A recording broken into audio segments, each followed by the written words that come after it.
Hello everyone and welcome back to my Bold and Beautiful 29 YouTube channel. I hope you guys are having a wonderful day. Before we start, please hit the subscribe button and give this video a thumbs up.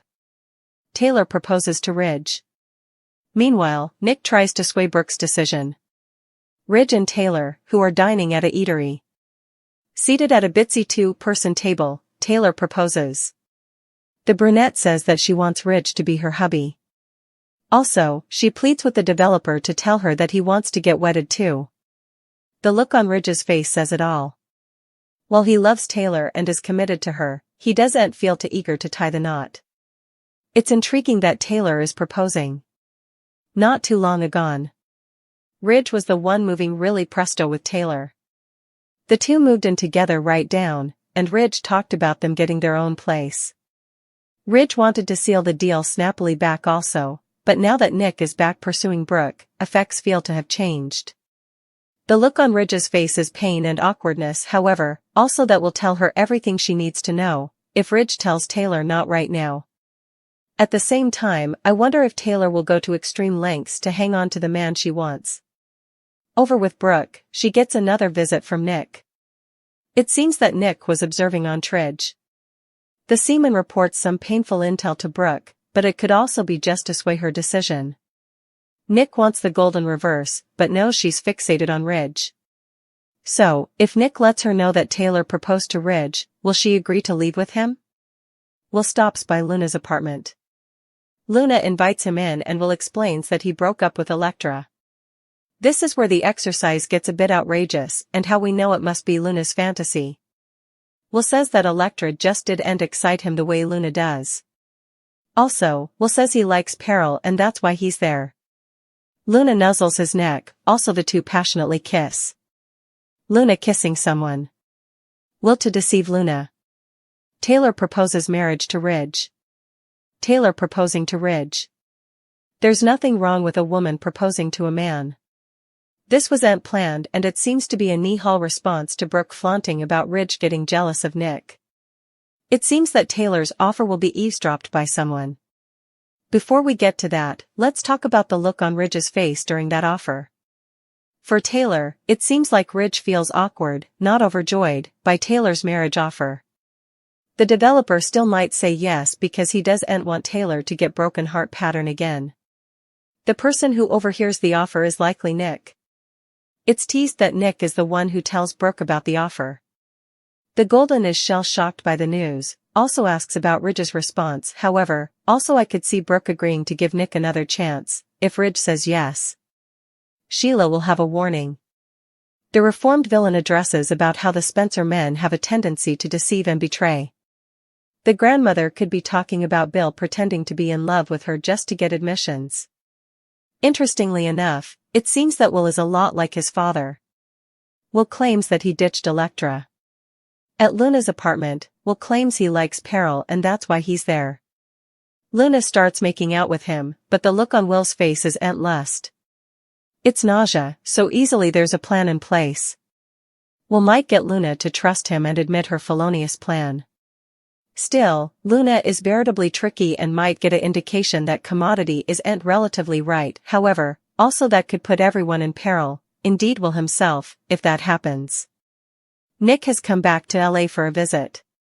He and Brooke have a son, Nick, who more recent suckers may not know about. Ambled into FC, saw Brooke in her undergarments and kissed her. Nothing like a little love in the autumn with Sot. Indeed though Brooke doesn't talk about Jack, she asked Nick about him, which is how numerous suckers discovered that Brooke has another son she ignores. Perhaps it's because of the trendiness of it all? Back in the day, Taylor was the woman who actually gave birth to Jack. No, she was a gravid carrier in the sense you're thinking, it's much further cray than that. Taylor gave birth to Nick's baby using Brooke's egg. Jack's natural mama is Brooke and she and Taylor's embryos were mixed up, with Taylor being saturated with her foe's fertilized egg. Taylor tried to bond with Jack but in the end gave him to Nick and Brooke to raise. The Bold and the Beautiful suckers last saw Jack. What do we know about Nick in the ultramodern period? We know what Nick told Brooke, that Jack takes after his mama and not his father. Jack is a ocean canine and Brooke is a druggist and fashion worker. Nick has an interest in design just like his mama. We also learned that Brooke keeps in touch with Jack with videotape messaging, commodity that the show no way includes. The Bold and the Beautiful observers also set up out that Jack works for the Forrester family in Paris. Surprise, surprise. Liam continuing to take his drug as he hopes for a phenomenon to survive the brain excrescence that's sluggishly killing him. But indeed, as he worries about whether or not he has a future and how it'll impact those around him, he's also concerned about Steffi. Luna may have claimed to be a changed person, but her jest when trying to move her father, Finn, to be a part of her life and her pitfalls against Steffi have indicated else. How do we make sure Steffi's defended? Liam worries to Finn. We've to cover her. Granted, Steffi has proven herself further than able of guarding herself, but it couldn't hurt to have some help. After Sheila advised her about Luna's talk about getting Steffi out of the way, Poppy grew concerned about her son and decides to go check on her.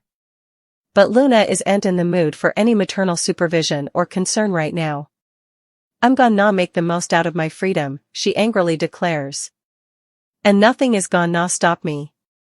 Knowing better than to try and stop Luna herself, Poppy heads to the sanitarium, where she finds her family, Lee, in Finn's office with him.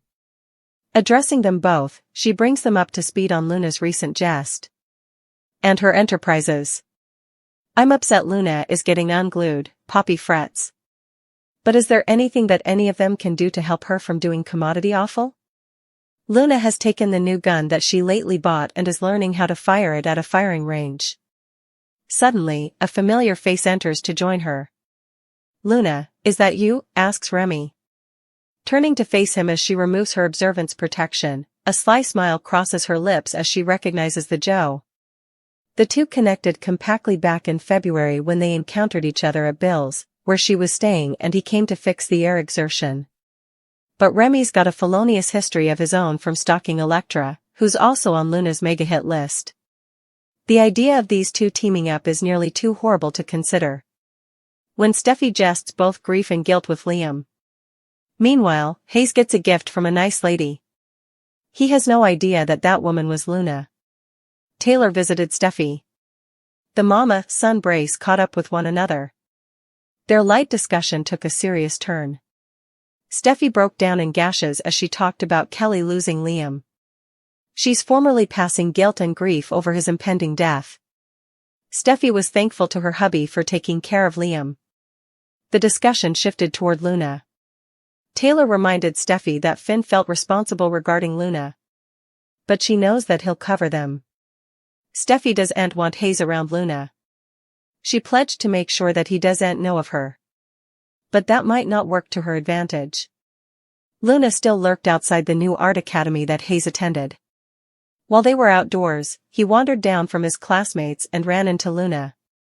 The nice lady charmed Hayes, and he wanted to know who she was. Still, Luna wouldn't say. All Luna did was give him an origami crane. Hayes was impressed and ran outside to partake his new surprise with his musketeers. Elektra showed up to pick up Hayes after class. Luna glared at her arch-nemesis as she watched outdoors from the backwoods. But Luna came up with a plan to fit herself into Hayes' world. She spoke with Miss Dillon after class. The schoolteacher was impressed by Luna's gift and invited her to help out with their coming origami class. Dillon asked Luna's name. Rather of using her birth name, Luna used the surname Sunshine. It looks like she learned commodity from Remy, who preliminarily introduced himself as Dario. But this sun isn't going to bring rainbows. Rather, storms are headed for Hayes and his family. Effects could take a deadly turn in the Finnegans' lives. Luna refuses to leave. She's determined to immerse herself in their world by using their son as a pawn in her game. We're interested in seeing where this plot will go.